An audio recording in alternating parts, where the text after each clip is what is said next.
just want to thank everybody for coming out. I have never felt so supported before.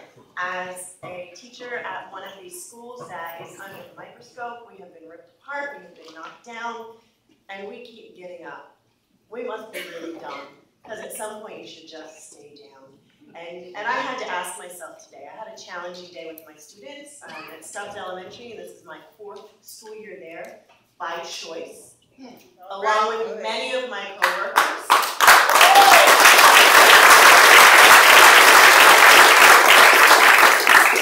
And I'm not going to leave out my new family members who chose to join Stubbs this year from elsewhere. Thank you for coming to choose to be with us. I had to ask myself, why am I still fighting? I am tired. DOE has taken over the school already, at least twice. So if they know what they're doing, if they know what they're doing, why haven't they fixed it already? Yeah, come on. I mean, there's some sort of balloon that, says, read the other side, read the other side, read the other side. If you keep doing the same thing and getting the same result, you're not picking it up. You don't know what's going on. So the question I had to ask myself today, as I'm coming in tired, I know my mom's taking care of my son tonight, doing his cut and paste homework with him. Why? Why am I fighting this hard? Why? I could go to another school and have a much easier time. I wouldn't be under the microscope, which I'm quite frankly sick of being under. You tell me to do it this way one year, you tell me to do it this way the next year. I can't keep track of it. I am just trying to do what you want me to do, but I don't know what the hell that is anymore.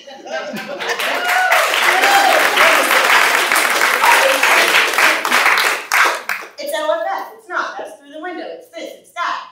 Just make a decision and give us enough time to get it going. And we finally have that at Stubbs. We have administrators who are sticking around. Yes. To give their teacher from last year a hug in the morning. They need that. They need to check in with their teacher from last year because they haven't had that before. They need that. So when I am having one of those days, feels like a Monday, again, all day, and I ask myself, why am I fighting so hard? Because I could look like a damn good teacher at another school where my students are proficient. Yep. But what about that student of mine last year who could only read 8 words per minute with really bad accuracy, and by the end of the year, he was reading 60-some with 90% accuracy.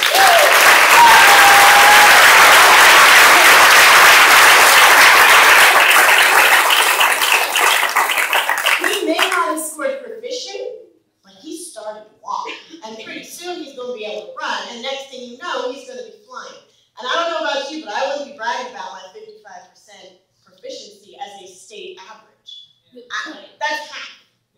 I wouldn't be real proud of that. I'm not saying my 34% is all that impressive, but that child who started my class not able to read, can read, and is excited about it, and is proud of it, and he's going to continue to grow. So he may not meet your standards yet, but he has grown tremendously. He has grown tremendously.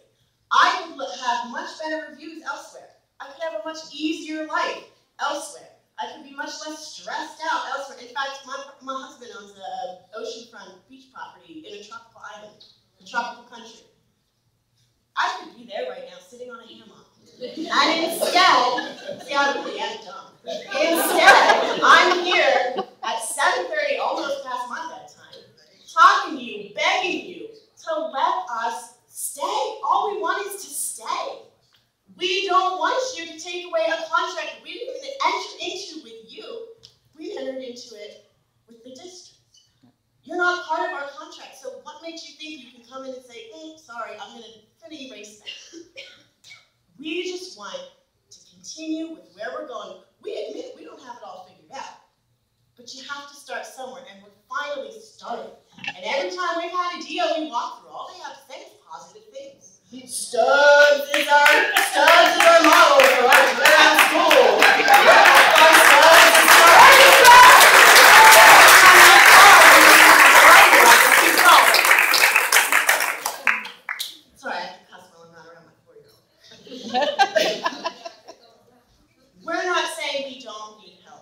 do.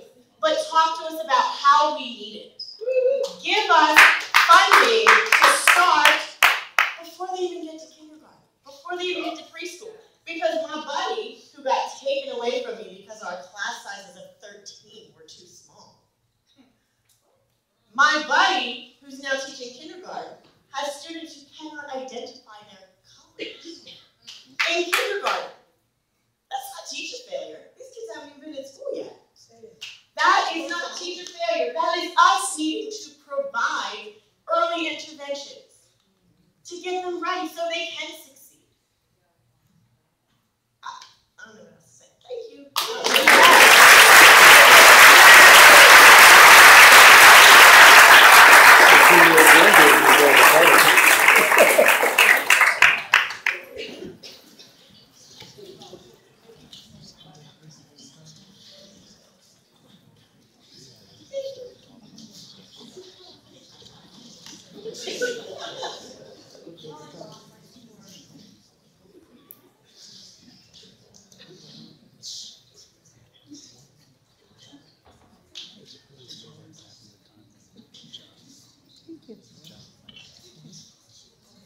Sorry. Ms.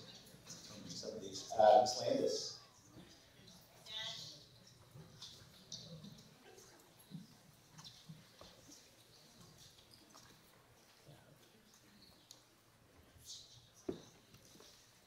Good evening, members of the board, members of the community, and anyone listening to the recording of this meeting. Thank you for giving me the opportunity to speak tonight. My name is Nash Landis. This is my 10th year teaching English language arts and my 4th year teaching in the city of Wilmington. Although this is not the first time I've attended the board meeting, I've never made a public comment addressing the school board. I've always been too nervous or worried that it might sound or appear off. But I come before you tonight because of the quote that I presented to my students this month, which has resonated with me since the Priority Schools announcement at the beginning of September. Dr. Martin Luther King Jr. once said, "Our lives begin to end the day we become silent about the things that matter."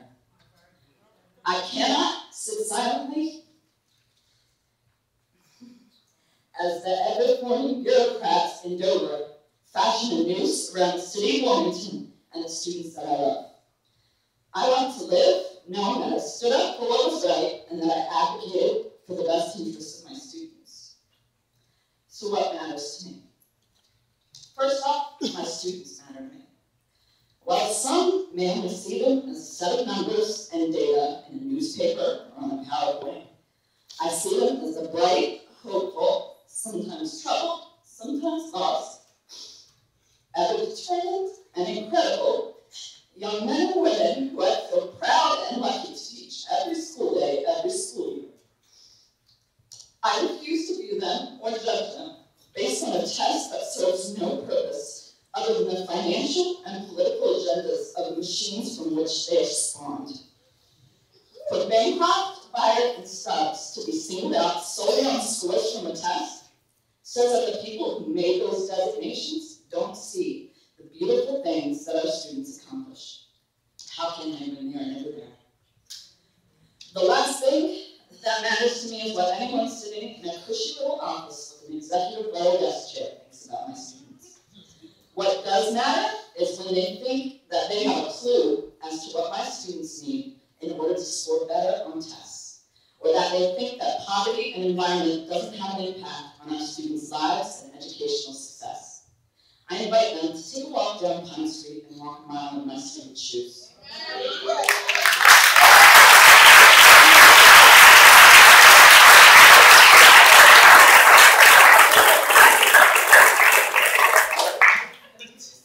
Secondly, the education of my students matters to me.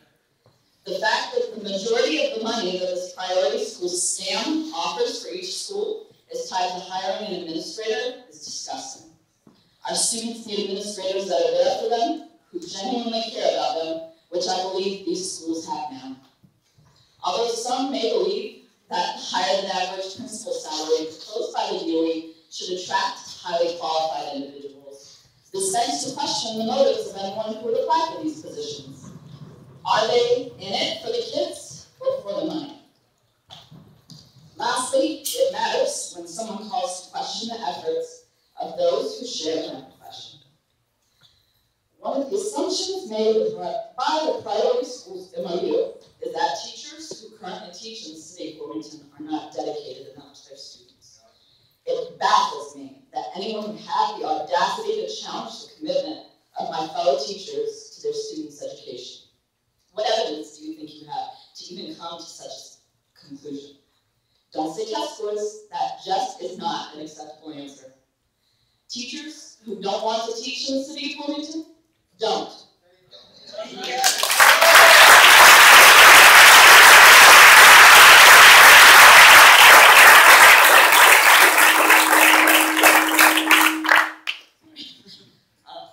Anyone who believes that teachers are forced into these schools is selling the youth of Wilmington short. As a matter of fact, I'm disheartened by anyone's suggestion that I or any other city teacher settle for our positions. Before becoming a teacher at Sarah Powell Academy, I taught for 6 years at the Delaware Military Academy. I enjoyed teaching there. I loved the content I taught and had great students, Sean Dwyer being one of them. For a time, I believed that I would grow old at that school. However, during the summer of 2011, I taught summer school English at Sarah Powell and immediately fell in love. Before I knew it, I was submitting a letter of resignation and interviewing for a position at SPA.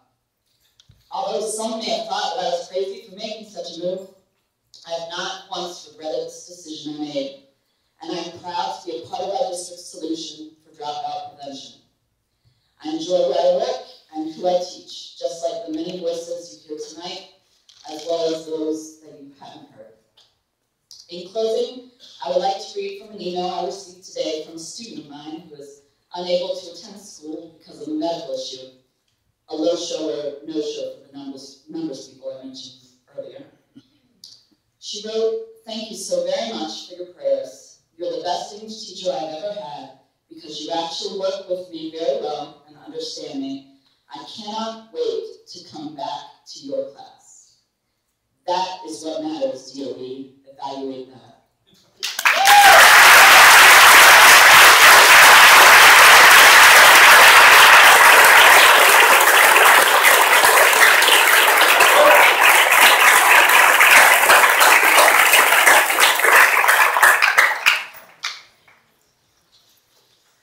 Thank you, Ms. Harris, for ending your silence. Next speaker is Thomas Price.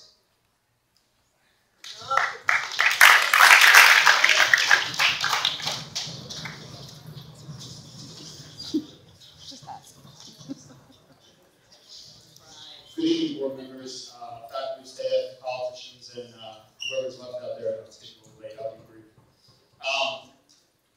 I'm not your average teacher. I came in from the corporate world into teaching. I'm in my 3rd year at Stubbs Elementary. When I came in, I was very, enthusiastic. Thought I was going to change, many, many lives, and I have. I walked in my 1st year of teaching, and I had 34 kids in the 4th grade classroom. The Christina School District, Ms. Fuller at 38. The Christina School District has an overwhelmingly important opportunity.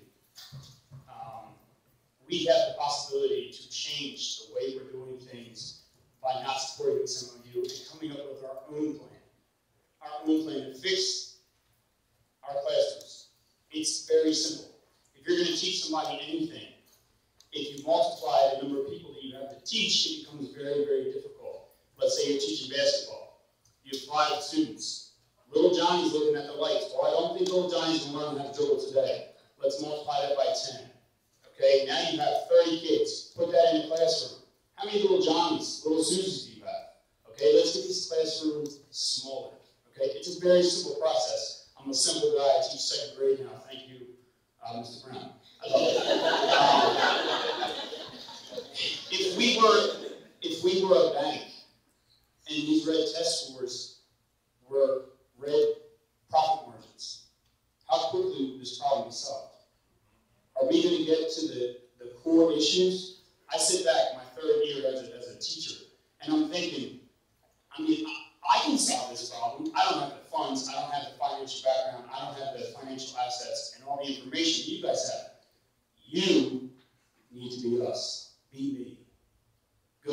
state and say, this is what we're going to do, no matter what, because that's what's right. It just makes sense. It's simple, right? It's not in the real world. But be us, be our voice. That's all I ask. There's one little quote. Students who need the most help, the most love, are the ones who show it in the worst ways. You guys know, we got a lot of them. Help us. Help us help them. Because in the end, it's about the kids. And we're here for the kids. And we're going to be here. Go Stars.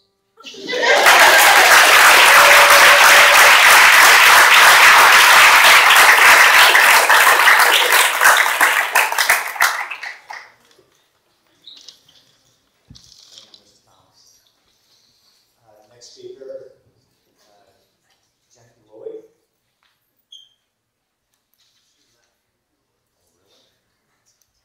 Let's put something to say.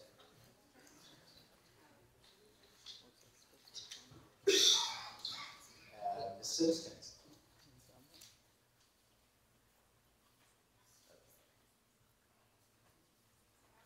Tabitha Payne.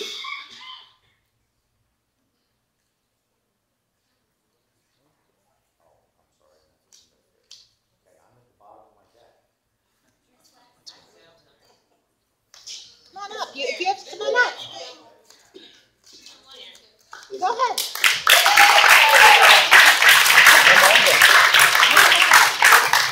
You're the new contestant on the CS. Hello, I'm Central West. I'm a grandparent here, neighborhood advocate for kids. I pick them up in the morning and we go to Stubbs. And Stubbs is the best school I've been in a long time. My son's 33 now. I'm doing my grandchildren. I have custody of them. And we have the best principal, Mr. Brown, and best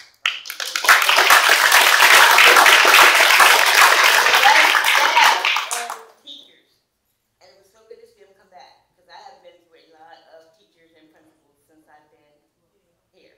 And I'm on 9th Pine, and I've been here since 2006, 2007. And I've seen a lot of people come and go. That's not the answer. The answer is not changing the teachers or the principals. We have a great program. We have summer enrichment program. Our kids go all year round. We have after-school tutoring. Mr. Brown has funded Little Drippers basketball, so the kids will have somewhere to go on Saturday. All my grandsons go there, and they have to read. They have science lab. We have a brand new science lab. We have so much going on. And I don't think the problem is the staff, the teachers, or the principal. It's something else. I don't know. You guys need to figure it out. Amen. I have visual IEPs. I have behavior kids too, which, and I appreciate everybody. They stay in touch with me. If they need me, I'm 2 blocks away. I don't have to catch a bus to get a ride anywhere. I'm 2 blocks away. And that's so important to me, to be able to run down there and be there. And we just have so much stuff going on. And we want to stay. And we want them to stay. And I just want to reject this MOU.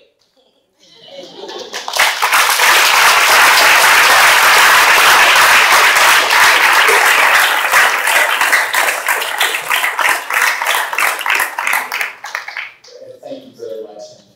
Can we get some of the cases here from a community member collaborating for President Ressler, can we get her name and telephone number so when we get involved with the stakeholders, She's got. can you pass it along to Dr. Williams, please, so we can have somebody who's right in the area get involved and know as a parent, guardian, whatever, of what our children need there. Some other parents over here too that would like to be involved. Give your names, email Dr. Williams, and because we want the stakeholders in this. Thank you, Seth. I really appreciate that, and to all parents and community folks. Please take the time. We appreciate you coming out tonight, but please take the time to either give us your names, send us an email, because this is just the start of the journey. Because there's been a lot of passion, but at the end of the day, we've all got to work together, because there are 3 schools, actually there are 30 schools in our district that we need to have the same focus and commitment on. And we're excited about having an opportunity to engage in this work with you. Was there somebody else over there who wanted to speak? Please come up.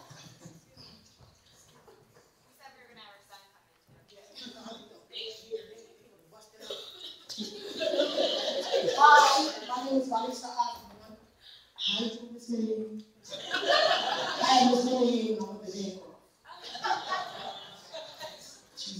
Was she a troubled teacher? No, I love her. I love her.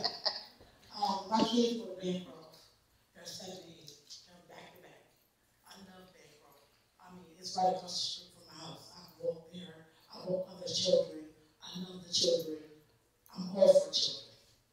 And to hear that my school might close or it might turn into something else, I can't see it do that. I will literally fight for these children because they need something.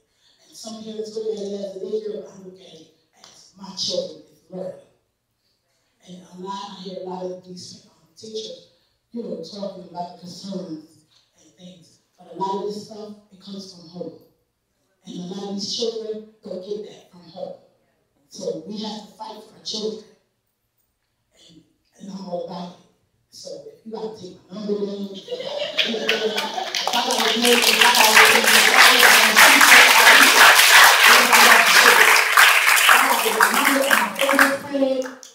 just to come in and spend a couple times, some time with the children that don't have a parent like me, I will.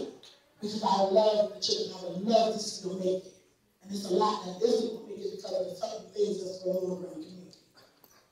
We appreciate your passion, man. I'm making this time. I am going to live. Thank you. My name is Tisha Bryce, and I have 2 kids that attend Bancroft. I have my niece that I have custody of. She attends, she's in the 2nd grade, and I have a kindergarten that goes there. And I just want to say that Bancroft is a phenomenal school. I got this child, not to go into anything personal, from an abused home. When I brought her into Bancroft, they welcomed her with open arms. The child couldn't read or write. She now can read. She can read and write. And they gave her counseling. The school is just a phenomenal school. I also do volunteer there on my days off. So I've seen so many things that they have did. They give back to the community, which is phenomenal. The teachers are excellent. The principal is excellent. And I would hate to see the school close. I would. Because it's just, they're phenomenal to me. It is some things that, we as parents can do different to get more involved also at the school.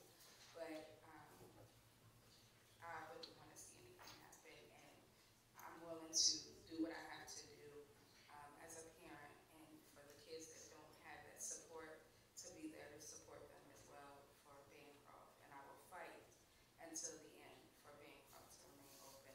And all of the schools that's in Christina District, not just Bancroft, all of them. Because we need that. We need the teachers that love them and care, and that's going to give them the support that they need to go further in life. Thank you.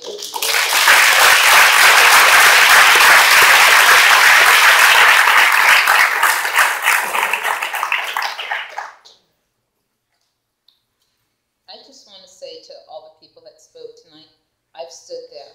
It's not easy to get up and speak. You all did terrific tonight. Thank you for letting us know what you need in your classrooms, because the only one who really does know are the principals and the teachers. Please, Stephanie, keep coming back. You may get down, but we need somebody like you and your spirits and all of you to keep coming back, because that's why our children will be a success. DOE, Mr. Murphy, does not know. You guys know, and that's why we're going to listen to you tonight.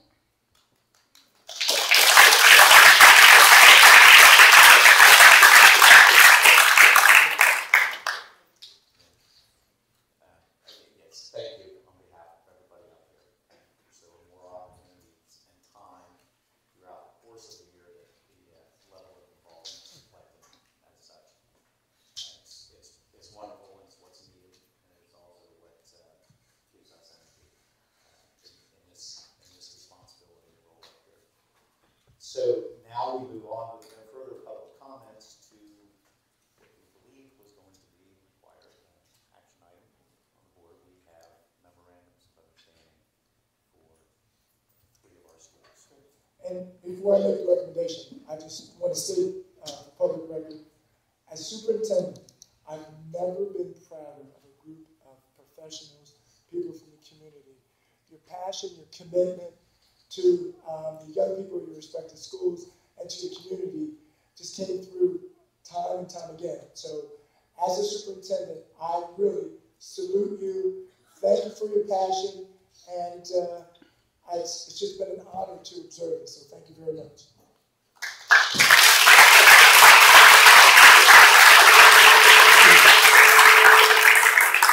And in this role, I'd like to really try to condense my recommendations and turn this section of time over to the board. But as superintendent, I'm making a recommendation to the board that the current MOU in its current state not be approved.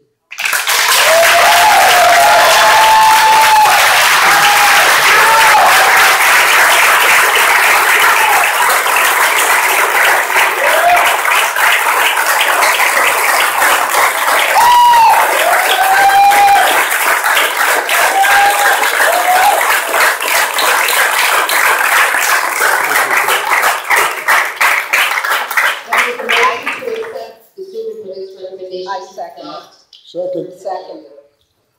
Thank you. We have a motion from the superintendent, recommendation not to sign the MOUs. In its current state. Motion made by Ms. Page, seconded by Ms. Sapper. And everybody. Well, Yes. that's fine. As motions go, now we go to any discussion. Board members. I'd like to see a task force be set up of community stakeholders, teachers, administration within the schools, and parents to come to a table and tell us what they would like to see in an MOU. Because if you're not in that classroom, you don't know what is needed. We've heard tonight one thing be totally clear. They don't care about getting a new leader at $160,000. They don't want that. They want somebody in there who knows their children already. We have that. They want the money to go into their classrooms, maybe to have more teachers and smaller classrooms. We have to listen to what they know is going to succeed, and that's one of the things that we don't do very well as a board, is we don't listen to the teachers. We have a tremendous amount of teachers here tonight. They've told us what we want. We have to open our ears, listen, and bring it back, because they know what they need in their classrooms. I'd like to make a statement. This would probably, if I were a citizen and not a board member, I would do this under public comment.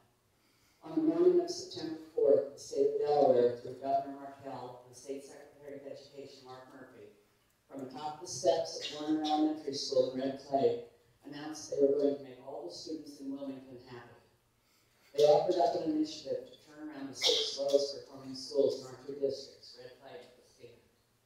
With not enough dollars to make a difference, $6 million shared by all schools over the 4-year initiative, a revolution was going to take place in urban education. On that day, no one had yet seen a plan in writing. To our best understanding, this was the very first time anyone outside the Markell Murphy inner circle had ever heard any details about the priority schools. But one by one, local politicians went up to the microphone and praised Markell and Murphy for their bold step. Jay Street said he'd been waiting for such a bold step for 39 years. The next day, words and papers started leaking out of Dover, and it seemed that this was not a bold new statement as promised. It must be noted that the governing boards of each school district, the elected boards, were completely missing in any of this discussion. In fact, nothing was sent to the board members. This was the beginning of what is clearly now seen as a very sloppy operation. I could use the word arrogant, offensive, judgmental, instead of sloppy, because they qualify. No DOE personnel have visited the 3 Christina priority schools, with the exception of Governor Markell, who was at Bancroft in September of 2013, 1 year ago, for the dedication of a fitness room. It seems to me to be the height of arrogance to make decisions from 50 miles away about a place, a community, the livelihoods of several hundred professionals without so much as driving by. I suppose you call it online shopping. Why are these schools full of students who struggle academically? The answer to that lies outside the 4 walls of the school, I believe. It is a community, and it is a cultural problem.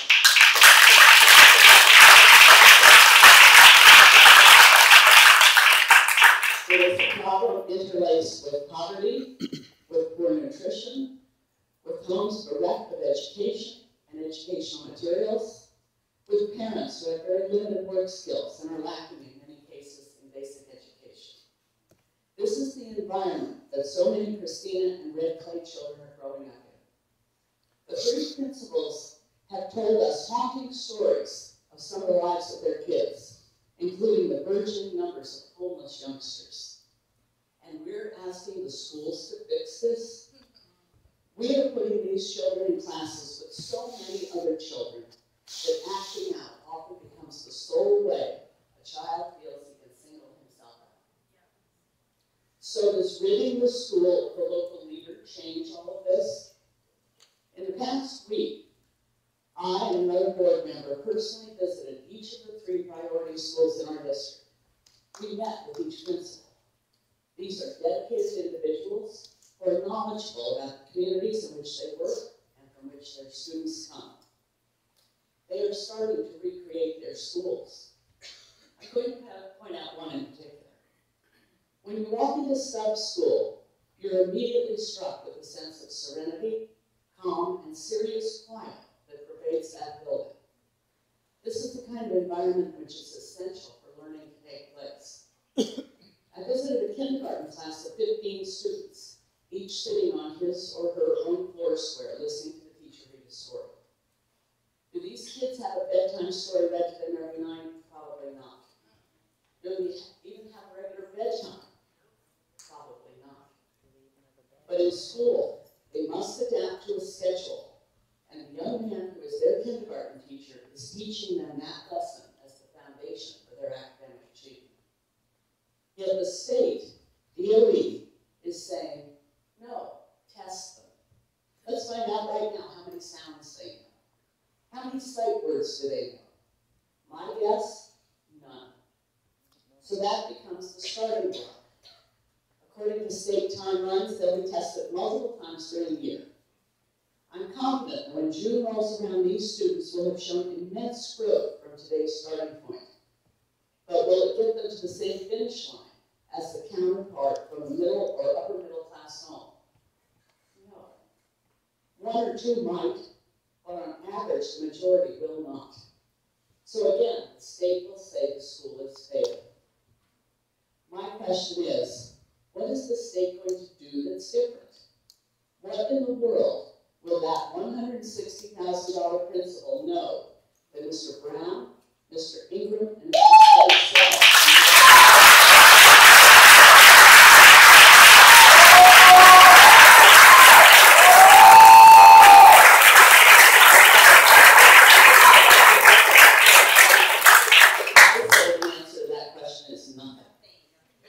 I say it is arrogant and it's offensive to say that throwing money at this problem is going to solve it. So we're going to blame these 3 gentlemen. I began my teaching career in 1965 after completing the program at Berkeley's Graduate School of Education. I knew then that becoming a teacher was not going to make me rich. Nobody I knew then or have ever known since became a teacher to get financially wealthy. However, we see a crowd of people now who want to actually take command of our schools, who do see it as a way to make themselves financially wealthy. Who is paying for that? students in the classrooms without the materials they need, without the teachers who are committed to staying or cannot stay, and with new untested principals whom we now know may come because of a $160,000 salary. That is arrogant and it's offensive. Who is to blame for all of this? That is becoming more and more clear, at least to me. And I am a retired teacher from the Christina district, having taught 18 years at Bank. If you want to say that the schools are failing, it's got to be someone's fault. Looking into that question, you have to first of all know who the schools belong to. Our public schools are run by an elected board of citizens of the district that the schools represent. These elected persons are in every sense volunteers, entrusted with this responsibility by their friends and neighbors. The money to run the school comes from the taxing of property within the community, and with additional money coming from the state. The community money is called the local dollars, the other is the state money. The state government, through the Delaware Constitution, guarantees free public education as a right. The role of the federal government has until recently been the role of policymaker in education. In the past 20 years, there's been a move to offer federal dollars to states and to local districts for complying with federal initiatives. But recently, a huge change has taken place, evidenced most particularly with Race to the Top, when available money was not simply given out based on need, but it became a game. States competed one against the other for these dollars. Hand in hand with that change came a band of people we call the education reformers. For the most part, they are wealthy corporate people who want to influence, and you might want to use the word buy, public education. Names like Gates, Walton, Milligan, Bloomberg, and Broad immediately come to mind. Are these people schooled in how to teach children? No. Their one defining characteristic is the size of their bankroll. And public schools running on lean budgets fell for this game. The doors open to these corporate types and they haven't slammed shut yet. Now it is not just their money they're using to try and create their own reform, but there's a political move to create charter schools, and many of these corporate giants actually own and run charters in direct competition with our existing public schools. Are their schools more successful? No. In the main, the answer is no. There are some exceptions, but since those schools, those charter schools, can play by a different set of rule book, thanks to state legislatures, they are not any more successful. Business people are generally smart people when it comes to investing their money. People like Bill Gates and Eli Road did not become financially wealthy by making stupid decisions. The same thing with their investments in public education. Surely they want to return on their dollar. They want to be able to say that their money is making a difference. So how are they going to do that? What they did in business to know that they were successful, they're going to try with education. Use numbers, rate products, measure activity. So too, if that worked in business, it's got to work in schools. So in came the tests. Test the kids early and often, measure how well they're doing, set arbitrary finish lines called cut scores. If they don't make that line, somebody's at fault. Who is that? Blame them. Gotta be the teacher. Yeah, it has to be the teacher, but now it has to be the principal. So what are we going to do? Already millions of dollars are at play, and there's not much data showing that we have much bang for that buck. So what should we do? Sweep out all the people in there and get new ones? How disruptive that entire issue is right now. At the beginning of the school year, which these urban principals all agree has been one of the smoothest openings in recent past, along comes this veiled threat of having to reapply for your job if you are a teacher in a priority school. So in addition to all of your normal day-to-day responsibilities, you have to carry on with the stress of an unknown future. Your career has been tossed into the hands of who? You don't know. It's offensive and it's ill-conceived. The state, which always had a funding role, is now going to leap right into the mix and dictate who the school leaders must be, how much they must be paid, who the teachers can and cannot be in your particular schools. Let us remember that the core element of the schools, the very reason the schools exist,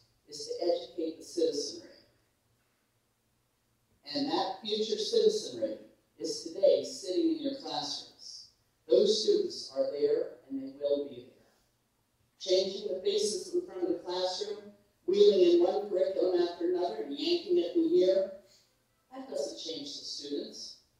Those of us who have devoted our lives to education know that. So we have reached the place where we draw a line in the sand. The state has presented each of our districts with the MOU, which they are demanding that we sign with a deadline of midnight tonight. A true MOU is a document drawn up by two parties to define a problem and agree to collaboratively set a path to a solution. DOE imposed this MOU on us. There was no collaboration. We didn't even know it was coming. Our district had no part whatsoever, no conversations whatsoever in the development of the MOU. That MOU, when read clearly between the lines and really often along the lines, outlines a state takeover of these three schools. That is clothed in the guise of a turnaround to improve the performance of the children in the schools. Interesting note, nowhere in any of the documents received thus far, the MOU and the turnaround guide, is any word given to students. Professionals are called human capital. I find that a repulsive term. It came out of the work of Emil Durkheim, a German sociologist, and it was meant to describe workers in a capitalistic economy, usually people working on a line, not teachers working with children. I guess we have to call the students little kid capital. The MOU and the turnaround guide outline dismissing up to half the teachers in each of the so-called priority schools. I think there's a legitimate question about this being in violation of the negotiated agreements that each of the DSEA affiliates have in place. The MOU is threatening. It's dismissive of our professional people, and it is essentially a political document drawn up as a piece of political propaganda to show some muscle and try and corner educators. Might there be a coincidence that this is the year of midterm elections, and next year the full-scale campaigning for the 2016 national elections will start? What are we going to do? We can roll over and say, here you go, Jack and Mark. Take the schools, take the teachers, take the principals, take the students, and let's see what you can do with limited funding. But remember, you're only where you are until 2016. That is halfway through the Priority Schools Initiative. What then? Or do we stand resolute, committed to our communities, and say, we have plans in place. Our schools are ours. Our teachers and our principals are professionals. They are trained to do what they do. They know what they are about. They are not where they are because they want to become rich. They are where they are because they want to help educate future citizens of our country and our democracy. Our country has been the envy of nations around the world. Our educators know what needs to be done, and we know that we need to produce students who are inquisitive, who are creative, who are innovative, not just kids who can fill in bubbles with a number 2 pencil. DCAS and Smart Balance and core curriculum did not produce Steve Jobs. The process will be slow and it will be steady. It is not a change that will happen in 1 year. It will not happen in 2 or 3 years, but it will take a long time to create in the community the changes that need to happen to create the educational changes that you need to have. We say to the state, go back to the role that is rightfully yours, developing and monitoring the state code around which our schools are run, dole out the state tax money, which rightfully goes to educate our kids, and do it fairly and equitably. If you are serious about wanting to make a real impact in the lowest performing schools, then I have 3 serious suggestions for you. First of all, restore the nearly $60 million in education funding cuts made since 2008. The preliminary budget presented to our board last month had a startlingly large deficit, so we don't have any extra money to take on the cost of the priority schools. Second, start paying some serious attention to the awkward, cumbersome educational funding mechanism that guides Delaware's public schools. It's a mess. Clean it up. And lastly, and most crucial, but tied to the first 2, start paying some serious attention to the entire class size issue. That's another mess. Clean it up. And while you're at it, clean your own house.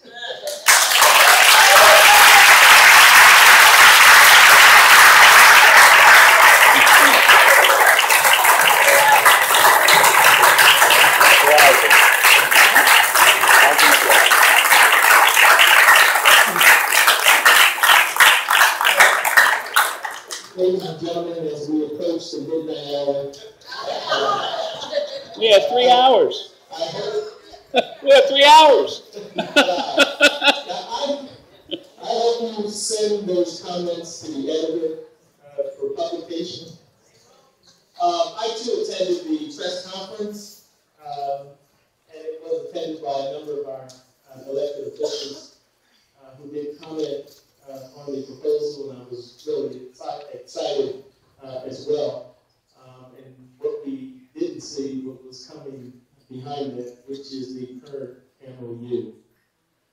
We can thank the governor at least for one thing, and that is the focus. Getting this conversation going regarding the status of the children in the free schools in our district, as well as those in the free schools in Red Clef. The issue is what is it going to take to make a difference for these youngsters. I've heard from the adults, so not one that's moved by the finger pointing. I'm moved by the voices of children. What's missing in this MOU is the voices of children and what the children need that we need to provide them with for their success. There is data that shows that educational leaders have made a difference and have been effective in changing the direction of certain schools. The question is whether or not that is in this MOU.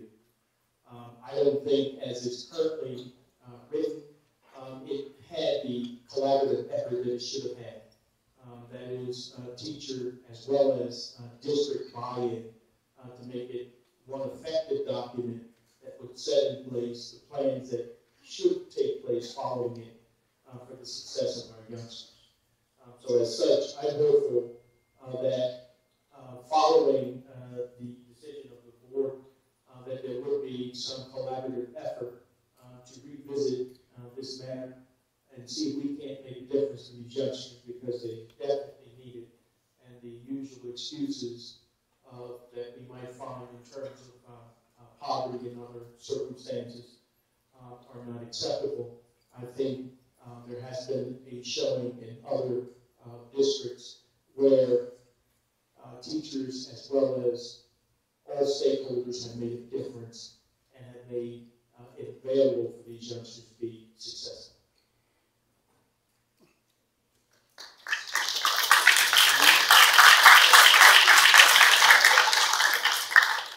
I agree fully with everything that's been said, and would fully support the vote to reject this memo of understanding. But I believe what we also should do is direct Dr. Williams to begin discussions with the Department of Education, who have this money available, to work with them, the community, our teachers, our administrators, to figure out the best way to use the money that they have said that is available, $6 million over 5 years.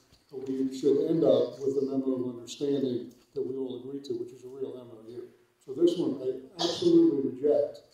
But we should avail ourselves of the opportunity to try to go get that money to help Stubbs and Bancroft and Byard and help the teachers and really help the students improve. And $200,000 may not sound like a lot, it's a start, but really we need to put the pressure, I think, as a state on the governor and the legislature to really start providing the money we need to help the students really get to where we need to be. And this may, I think as Mr. Evans said, give us the focus to get really started on that as a state.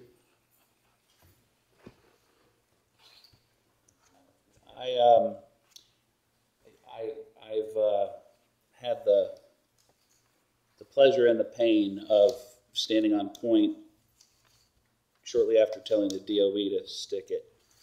And it was fun for a few days, but it hurt more than not, to be honest with you. And I think that what we're hearing, obviously from the words I spoke earlier tonight, I hope nobody misunderstands my position on the MOU as currently written. But I agree with Mr. Pulaski and Mr. Evans that I think that our board needs to take the high road in one respect, and that is to offer something in its place in terms of just, we're going to vote no. First of all, I don't think the MOU is honestly worthy of our consideration. I think that we are better off ignoring it. It has, and from that perspective, I don't even think it rises to the level of a board action. I think that ignoring it sends its own unique message that we believe we should chart a course that favors collaboration and engaging our stakeholders, and that we can create a plan, because nobody here would suggest, nor did any of these teachers suggest, that they don't need help or want help. They want it desperately. They just don't want it coming from people that don't have a clue what they're doing. So if the board will indulge me for a moment, I have authored a resolution to offer in the stead of just a simple yes/no vote, and I'll read it aloud. And if board members think that it's worthy of consideration, then board members can react accordingly. Whereas the Christina School District Board of Education, an elected public body, believes that all children can learn and deserve equity of opportunity and resource allocation, respects its true stakeholders, students, parents, educators, and taxpayers, and has been appropriately vested with the responsibility to govern schools granted by Delaware Code. And whereas the Christina School District Board of Education, an elected public body, has earnestly reviewed and considered the Priority Schools MOU presented to us with no stakeholder input by the Delaware Department of Education, and recognizes that the 3 schools named by the Delaware Department of Education have long suffered the neglect of the Delaware Department of Education, the Delaware courts, and the United States Department of Education's policies and practices that have long been divorced from efficacy and peer-reviewed research.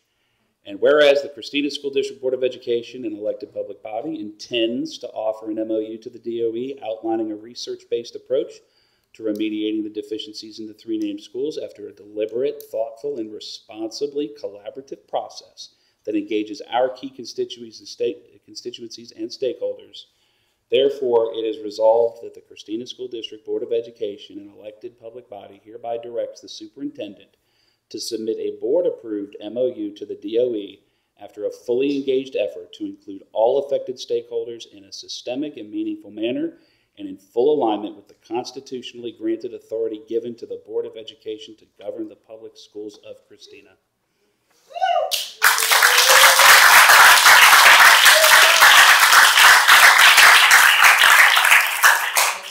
Would you like to make a motion that we...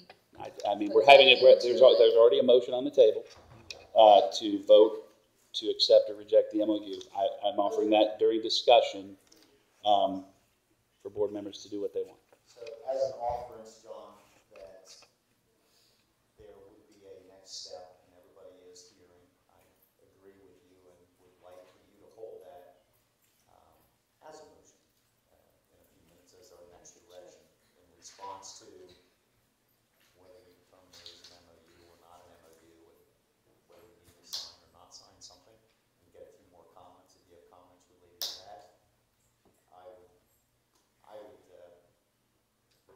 motion to put that on the agenda and have yours be the next action item in the resolution. Well, then somebody would have to move to table or withdraw their motion to. I withdraw my motion. I second her withdrawal of the motion. I agree with John, and I think John very eloquently put what I said in a very few words. And John's a lot better with words than I am on that. I tend to be very short and keep them simple. But I believe we need to vote on the MOU, and my idea is I think we need to send a message very clearly in a very positive manner, no. But here's what we propose to do what's the best thing for the students at these 3 schools. And it's different than your opinion, I understand. Yeah, right, I feel strongly that whether this becomes what we do next or not, that there are people named Jack and Mark who are waiting for us to say no. They want us to say no. And they are ready to attack us for saying no. But I think they will attack us if we do nothing. Well, this isn't doing nothing, but again, the will of the board will always prevail, so the vote will carry. I understand that, but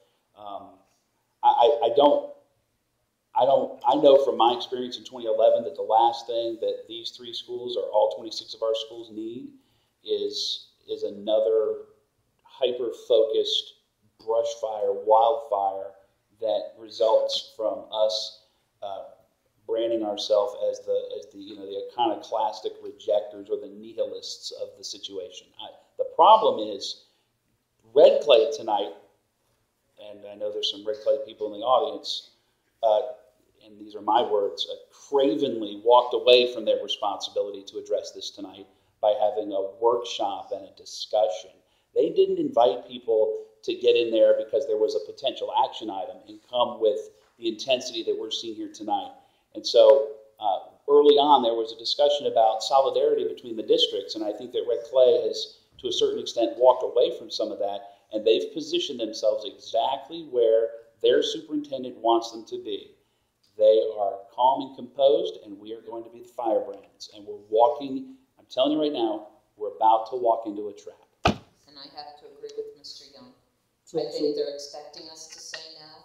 We did it to them in 2012, and they're expecting us to thumb our noses up at them again. And I think that this is saying we're willing to work with you. Let us. Who here thinks they're really going to work with us? So this is let's set the trap for them. I mean, let's act in good faith. Let's offer them the work, and let's hold them accountable, and let's make them do what they didn't do for us. Let's take the high road. They clearly ignored us. They clearly did not engage us. They did not engage anybody in this audience. They ignored our board. But you know what? Let's be better than that. Let's be better than that, and let's say we're going to work with them and be earnest about it, and then let's see what the response is. Well, I don't get an opportunity to agree with John.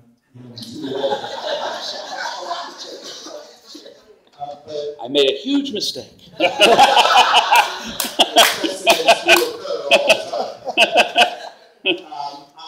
think the strategy is a better one. Not to take any action on the MOU, but to enter our own resolution in the direction that we think it'll take. The impact is the same. If we have not agreed to the MOU and the date is the 30th, I mean, the impact is the same.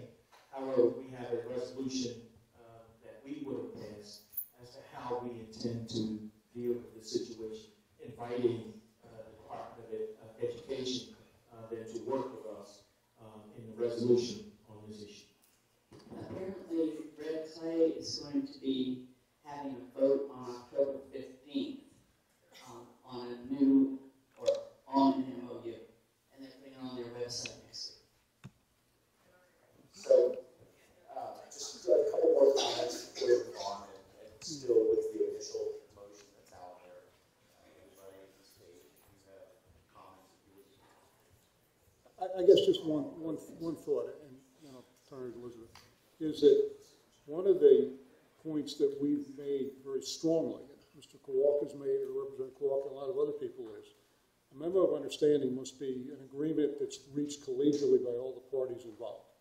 And so I believe that what our path going forward should be is to work with DOE to reach a memo of understanding that will benefit the students in these three schools, as opposed to us preparing one that we will present to them. I think if we take that approach, we're doing essentially the same thing they've done to us, which is say, here's an MOU, accept it or reject it.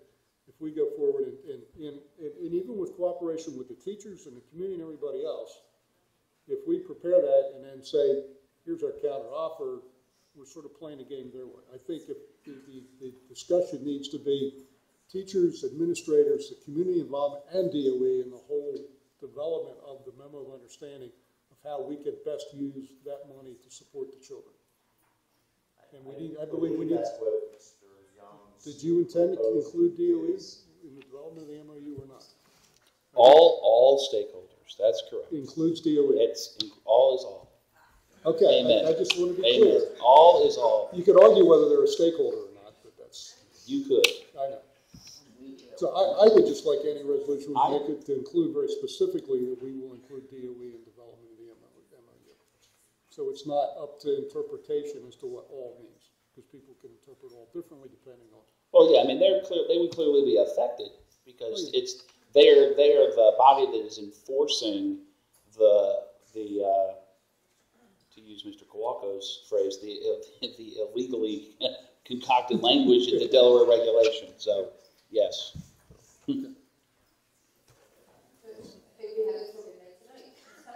Whether we vote no or we do not vote, the end result is the same. We could vote no, walk out of here, and have nothing but Mr. Young's point in the newspaper tomorrow morning. Christina said, go, pound sand at the DOE, and not. Christina is truly committed to doing the things that 20-some people stood here tonight told us they need. Whether we vote on the MOU or not, to me, we clearly need to vote with what our actions are going forward from this point. Correct. I think that's all. Yeah, that's what I want to be clear. Yeah. To next, but I wanted to continue to give everybody the Yeah, opportunity understand. to comment on the motion that is out there. Yeah. I'm sorry, I think from our perspective, it's important that I think two important things happen with the process. Two important things happen. As a board, you have the opportunity to review and do your due diligence. And part of that authority is to direct staff, ultimately the superintendent, in the direction that you'd like for us to pursue as a board. You've been very clear with that. I know that, when the official resolution is approved, that will give us the staff the direction to include all of the stakeholders. That's been real clear. All means all, let you know. It will be a selective effort, and that'll be the person that we will pursue based on the premise that you will approve the resolution. And I think that doing a positive action is exactly the response that the board wants to make. Coming in here tonight, we all wanted to do that. The question was around, has come out as to whether we even accept that there was an MOU there.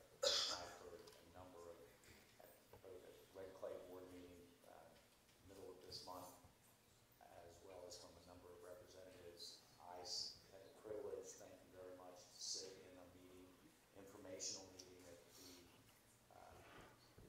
State Department of Education wanted to have with the two districts to talk about questions and answers and so forth related to the plan, and precisely the MOU came up, and so the representatives and senator here tonight expressed the exact same thing. This was not a collaborative effort. There was a memorandum of understanding is just that, and all of you would say it in a number of different ways. And I think that's what irked us the most from the board standpoint, was that all elected officials, as well as elected board members who do control and are